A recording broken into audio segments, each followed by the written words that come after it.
This week in Akihabara, we're just in time to see a whole bunch of things all change up at the same time. For one thing, the Gamers has all of the pop-up stores changed up from the last time we were here. The Neptunia pop-up store display that's on the lower floor is still ongoing. But aside from that, we also have one for Queen's Blade, which had already started, which you can just look at the walls inside and like all of the anime screenshots on it, and you can already tell how old this anime is. At this point, there's already a retro shop in Akihabara for like Heisei stuff, which is making me feel extremely old at this point. But yeah, it was really cool to see something for Queen's Blade. It's a series that I get the feeling because of the fan servicey nature of it, it doesn't really get as much content. But at the same time, the pop-up store actually does lean more into the fan servicey side of stuff for the goods than even the Nukitashi one did, which is still funny to think about every time I think of like a benchmark for thing that should be sussy but isn't for some reason. Aside from that, right beside the Queen's Blade pop-up store, there was also one for Tonari no Tenshi-sama, which are just the position of these two being side by side, with the sussy big loot series and the most wholesome blonde girl is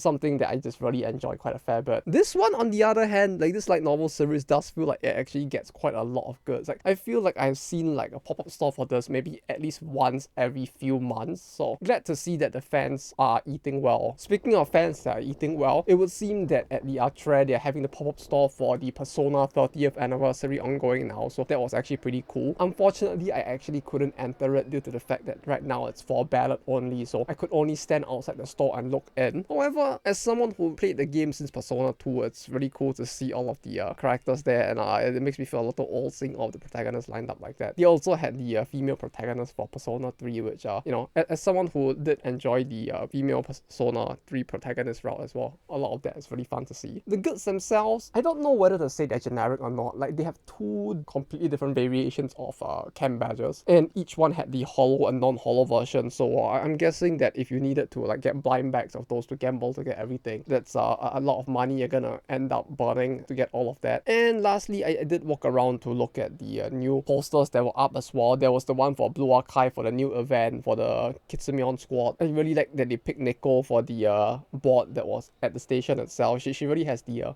full energy going on, what with her making the inari sushi and all. Like they really made a very good choice with that one. I like how they cooked. Aside from that, they also had one for Stella Sora, which surprisingly blended in really well with the other two billboards for Azure Lane. The Azure Lane's ones were for the Venus Vacation collab, if I'm not mistaken, so as a result, they are even more fan servicey than usual. I mean, like, the game itself has always leaned in that direction, but I feel like when it comes to the billboards themselves, sometimes they lean just a little bit more of a safe direction, but with this one, they're just going all out with the horniness in it. But that's it, that's all I have for you guys today. Thank you all for watching, and I'll see you all next time on